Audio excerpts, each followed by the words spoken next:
ان کے بعد آئیے آج کے اس پروگرام کے مقرر خصوصی جناب ڈاکٹر امتیاز ندیم صاحب کو آواز دی جائے کہ جناب تشریف لائیں اور امیر حمزہ فن، شاعری، فنکار اور دیگر تمام متعلقہ موضوعات پر سیر حاصل گفتگو فرمائیں۔ جناب ڈاکٹر امتیاز ندیم صاحب مائک۔ السلام علیکم ورحمۃ اللہ وبرکاتہ۔ بسم اللہ الرحمن الرحیم۔ اپنی گفتگو کا آغاز ایک تضمین سے کرنا چاہتا ہوں۔ چمی آید بدستے میر حمزہ، چمی آید بدستے میر حمزہ، قلم گوید کہ میں شاہد۔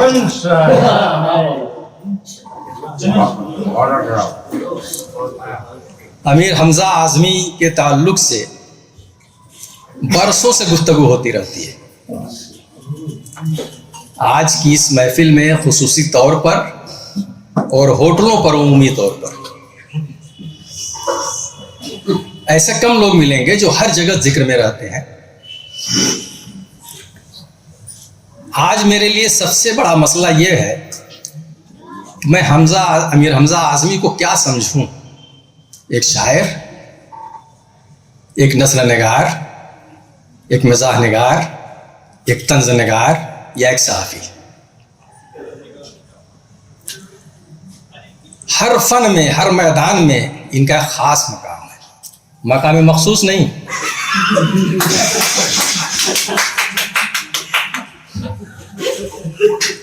جواب تیار ہو گیا ہے۔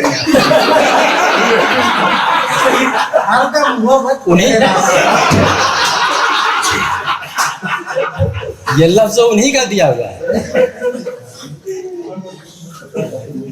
لیکن یہ حقیقت ہے کہ جتنی بھی ادبی تحریکیں بلندیوں کے مقام تک پہنچی، ان میں صحافت کا کلیدی کردار رہا ہے۔ صحافت نے ہی ہر ادبی تحریک کو بلند مقام عطا کیا اور لوگوں سے روشناس کرایا۔ عوام سے سیدھے سیدھے رابطہ صحافت کے ذریعے ہی ممکن ہے۔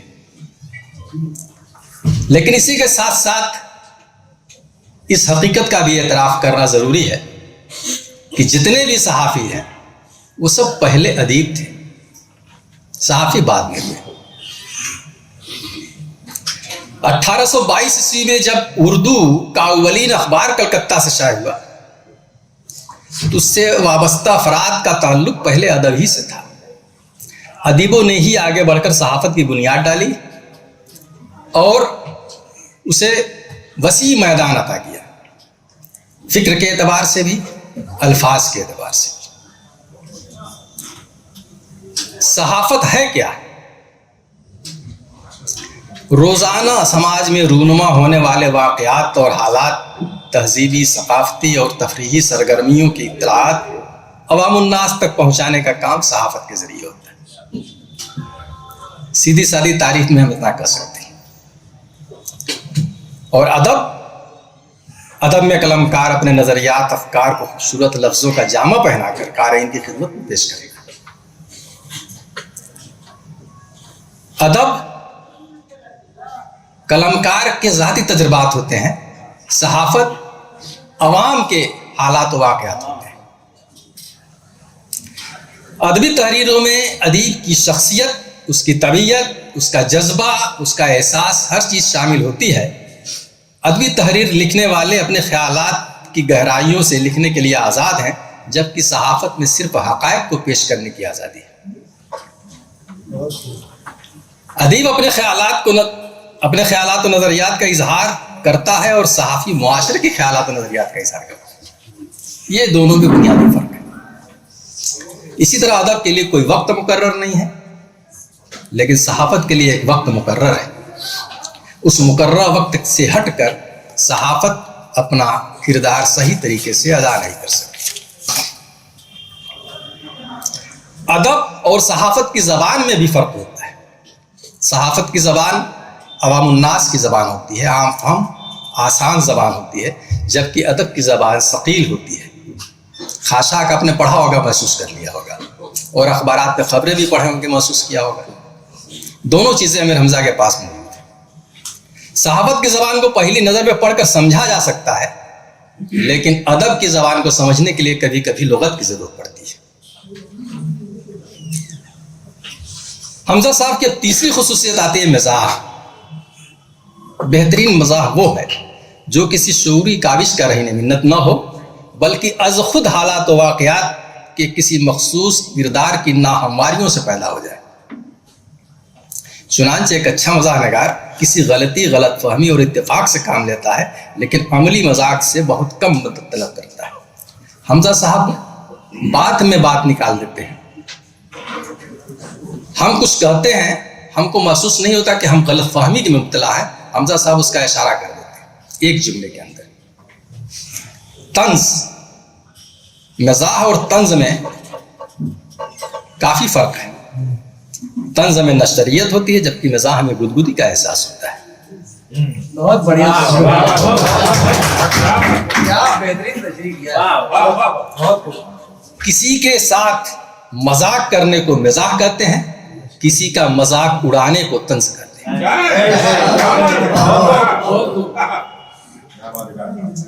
اور طنز اور مزاح جب دونوں کو اکٹھا کر دیا جائے تو وہاں ظرافت جنم لیتی ہے۔ ظرافت کے تعلق سے دو نام سامنے آتا ہے، ایک شیکسپیئر کا اور ایک مرزا غالب کا۔ شیکسپیئر کا تعلق یورپی ادب سے تھا، مرزا غالب کا تعلق ہندوستانی ادب سے تھا۔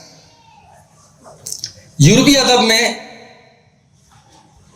اور ہندوستانی ادب میں جو بنیادی فرق ہے وہ یہ ہے کہ یورپ کا ادب زیادہ تر خارجی ہوتا ہے، جبکہ ہندوستان کا ادب داخلی ہوتا ہے۔ اور اعلیٰ ترین مزاح ایک طرح کی ہمدردی کا نام ہے جو مزاح نگار کو ایک مخلص دوست بنا دیتی ہے، جیسے امیر حمزہ صاحب۔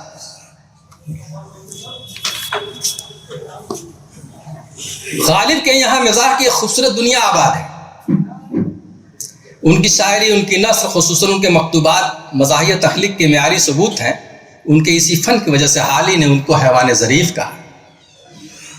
اور غالب کے وہ اشعار جو زندگی کی تلخیوں کو بیان کرتے ہیں، ان میں ظرافت کی ایک پرت مضمر ہوتی ہے۔ یہ خوبی امیر حمزہ صاحب کے اندر بھی ہے۔ یہ کوئی سنجیدہ بات بھی کہتے ہیں تو کہیں نہ کہیں اس میں طنز یا ظرافت کی جھلک موجود ہوتی ہے۔ غالب نے فارسی اور اردو دونوں میں شاعری کی، لیکن فارسی میں ان کی یہاں طنز نہیں ہے، اور وہی خیال، وہی مفہوم جب اردو میں آتا ہے تو اس میں طنز کی جھلک موجود ہوتی ہے۔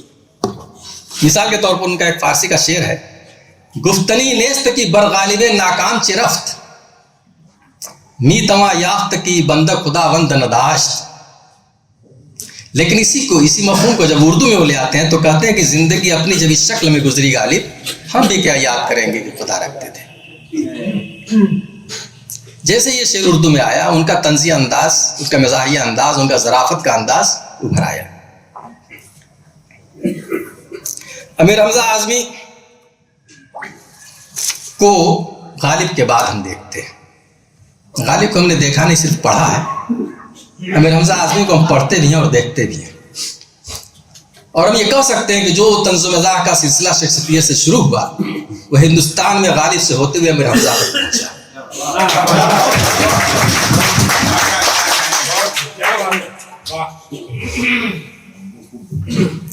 مٹھی بھر سچ ان کا مزاحیہ نثری مجموعہ ہے، اخبارات کے صفحات اور ان کے صحافتی کردار کا آئینہ ہے، گفتگو میں ظرافت نمایاں ہے، شاعری میں سنجیدگی کے ساتھ طنز اور مزاح جھلکتا ہے۔ موجودہ شعری مجموعہ خاشاک کا مطالعہ ان کی ادبی چاشنی کے ساتھ ساتھ ظرافتی انداز اور بیان سے ہم کو روشناس کراتا ہے۔ اور ایک بات معذرت کے ساتھ امیر حمزہ صاحب، ایک صاحب نے مجھ سے پوچھا کچھ دنوں پہلے کہ کتاب میں صرف خاشاک کیوں نام رکھا ہے، خس و خاشاک ہوتا ہے؟ تو میں نے کہا کہ ہو سکتا ہے کوڑا کرکٹ کم ہو۔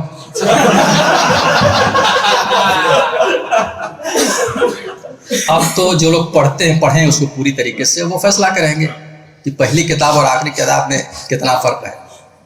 بہرحال اس وقت تو آخری ہے نا، نہیں اس وقت تو آخری ہے، زیر تعمیر اور زیر ترتیب الگ ہے، آج کی جو میں بات کر رہا ہوں، کل پتہ نہیں کون اس میں رہے گا کون نہیں رہے گا، جو موجود ہے کم سے کم اس کی بات تو کر لی جائے۔ بہرحال آپ دوسری ہی کر لیجیے، آپ ہی کی بات سچی ہے۔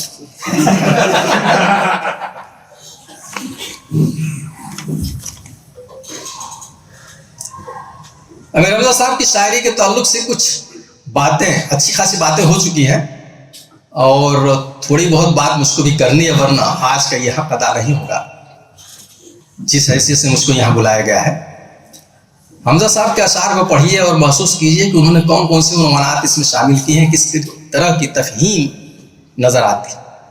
ایک خوبی اور بیان کر دو امیر حمزہ صاحب کی، ان کے یہاں آمد بہت زیادہ ہے، روانی کے ساتھ، یہ لکھتے بھی اسی روانی کے ساتھ ہیں۔ یہ خوبی میں نے ان کے علاوہ دو اور صحافیوں کے اندر دیکھی، تاج الدین اشر رام نگری، اللہ ان کی مغفرت فرمائے، قومی مورچہ کا اداریہ وہ لکھتے تھے تو سیدھے سیدھے وہ کتابت کرتے تھے۔ امیر حمزہ اعظمی کو بھی میں نے دیکھا، ڈائریکٹ کتابت کرتے تھے، اس سے پلیٹ تیار ہو جاتی تھی۔ اور ایک شخصیت میں نے دیکھی مجاز اعظمی کی، جن کو کبھی رف کرنے کی ضرورت نہیں پڑی، جو کچھ بھی لکھتے تھے سیدھے سیدھے لکھتے تو فائنل ہوتا تھا۔ تو ان تینوں حضرات کا تعلق صحافت سے تھا، اس کا مطلب یہ کہ یہ خوبی صحافی کے اندر ہی پیدا ہوتی ہے۔ کسی مضمون نگار کو میں نے نہیں دیکھا کو سیدھے سیدھے پورا مضمون تیار کر لے، وہ پہلے تھوڑے تھوڑے الفاظ اکٹھا کرتا ہے، جملے اکٹھا کرتا ہے، ان کو ترتیب دیتا ہے، لکھنے کے بعد پھر اس کی کاٹ چھانٹ کرتا ہے۔ 3 نقطے والا چھانٹ ہے،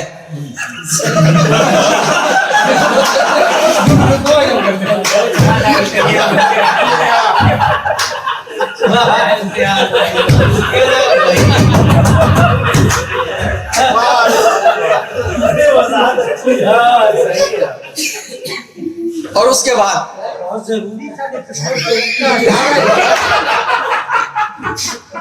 بعد وہ فائنل مضمون تیار ہے۔ اس روانی، اس آمد اور اس زودگوئی کے ساتھ ان کی شاعری جو ہمارے سامنے آتی ہے، اس میں موجودہ تہذیبی روایات جو ہمارے آس پاس پنپ رہی ہیں، جن کو ہم دیکھ رہے ہیں، اس کا اثر ہم کو ان کے کلام میں نظر آتا ہے۔ ایک شعر ان کا دیکھیں، کسی نے پاؤں چھوئے نہ دعا سلام کوئی، نئی صدی سے ملاقات کر رہا ہوں میں۔ اتنی اچھی تشریح موجودہ سماج کی، تہذیبی سماج کی، شاید اور کوئی نہ ہو سکے، اب تک میری نظر سے نہیں گزرا۔ اسی طریقے سے غریبی اور مفلسی کا تعارف بڑے اچھے انداز میں نظر آیا، بڑی نئی تشریح پیش کی ہے انہوں نے کہ بھکاریوں سے معافی وہ مانگ لیتے ہیں، امیر لوگوں کی دیکھیے مفلسی میں نے۔ برابر ہم یہ جملہ سنتے رہتے ہیں، بابا معاف کرو، لیکن امیر حمزہ نے بھی سنا تو کیسے اس کو سمجھا اور محسوس کیا۔ ایک اپیل ان کی ہے، وقت کے لیڈروں اب اور کثافت نہ بڑھاؤ، وقت کے لیڈروں اب اور کثافت نہ بڑھاؤ، اپنے ہی واسطے کچھ صاف ہوا رہنے دو۔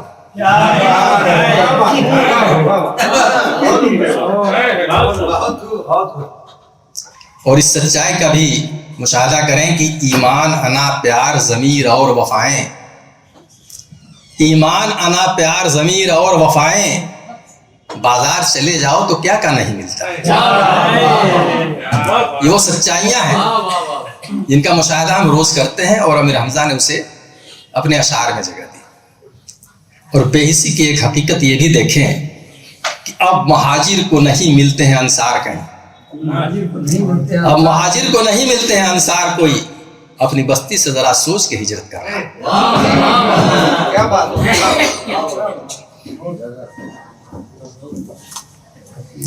جھوٹ ایک عالمی سچائی ہے، اور سچ آج کا سب سے بڑا جھوٹ ہے۔ اسی تناسب میں کچھ اشعار دیکھیں، اگر سچ بولنے سے اب بھی تم توبہ نہ کر پائے تو روزانہ چڑھو گے سولیاں، میں جھوٹ کیوں بولوں۔ یہ وہ زمانہ ہے، سچے بھی جھوٹ بولتے ہیں، خدا کو ماننے والے بھی جھوٹ بولتے ہیں،